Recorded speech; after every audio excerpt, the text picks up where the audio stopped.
Assalamualaikum warahmatullahi wabarakatuh. Salam Pancasila, bukan salam Trisila, apalagi salam Ekasila. Kali ini kita akan membedah pelemahan KPK di era rejim Joko Widodo. Tapi sebelum memasuki pembahasan, mari kita simak video berikut ini. Saya setuju, bagus, karena itu dulu inisiatif DPR loh. Jangan keliru, inisiatif DPR. Ya memang saat itu atas inisiatif DPR direvisi, tapi saya nggak tanda tangan. Dulu para pejabat gemetar mendengar 3 huruf KPK atau Komisi Pemberantasan Korupsi. Sekarang 3 huruf itu masih ada, kantornya masih berdiri megah, logo masih terpampang, tapi taringnya banyak yang bilang sudah dicabut. Di era Joko Widodo, KPK tidak dibubarkan, tidak diserang secara frontal, tidak dipukul secara membabi buta, tetapi ia dirapihkan lewat revisi Undang-Undang Nomor 19 Tahun 2019. Status pegawai dirubah menjadi ASN, penyadapan harus izin, Dewan Pengawas dibentuk, secara bahasa penataan, secara rasa pembatasan, dan sejak itu suasana berubah. Operasi tangkap tangan tak lagi seganas dulu, kecuali menyasar gubernur ke bawah. Aura kekuatan di kalangan elit perlahan menguap. Politik kembali terasa lebih nyaman. Pertanyaan sederhana, nyaman bagi siapa? Resminya, revisi disebut inisiatif legislatif, disahkan oleh Dewan Perwakilan Rakyat Republik Indonesia. Presiden katanya hanya mengakui mekanisme. Tapi publik tidak hidup di ruang teori tata negara. Publik tahu bahwa politik Indonesia, keputusan terbesar, itu jarang lahir tanpa restu kekuasaan tertinggi.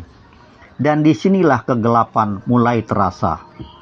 Sebuah lembaga yang terlalu kuat bisa berbahaya, bukan bagi rakyat, tetapi bagi mereka yang duduk di puncak kekuasaan.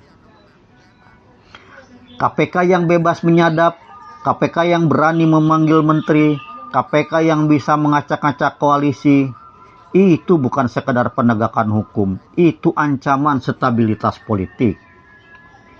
Lalu kita masuk ke bab yang lebih sensitif.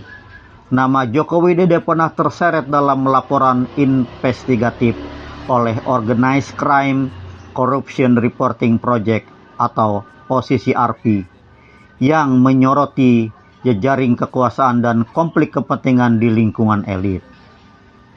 Itu bukan vonis pengadilan, tapi dalam politik persepsi sering lebih mematikan daripada putusan hakim. Bayangkan jika KPK tetap sekuat dulu. Bayangkan jika setiap dugaan bisa ditelusuri tanpa rem. Apakah semua orang di lingkar kekuasaan akan tetap merasa aman? Tak ada bukti hukum bahwa revisi Undang-Undang KPK dibuat untuk melindungi presiden atau keluarganya. Tak ada dokumen yang mengatakan itu. Tapi politik jarang bekerja dengan tulisan eksplisit. Politik bekerja dengan kepentingan yang dipahami tanpa perlu diumumkan. KPK yang lemah berarti resiko rendah. Resiko rendah berarti stabilitas tinggi. Stabilitas tinggi berarti kekuasaan aman, sederhana, dingin, efektif. Dan ketika hari ini narasi yang muncul adalah itu DPR yang melemahkan KPK, publik berhak tersenyum tipis. Karena dalam sistem presidensial, presiden bukan penonton, ia pemain utama. Jika benar tidak setuju, ada perpu. Presiden bisa merubahnya melalui perpu. Ada veto politik, ada tekanan moral. Tapi semua itu tidak pernah dilakukan presiden. Yang terjadi justru sebaliknya, revisi berjalan mulus di tengah demonstrasi mahasiswa yang berteriak bahwa itu adalah pembunuhan perlahan terhadap lembaga anti korupsi.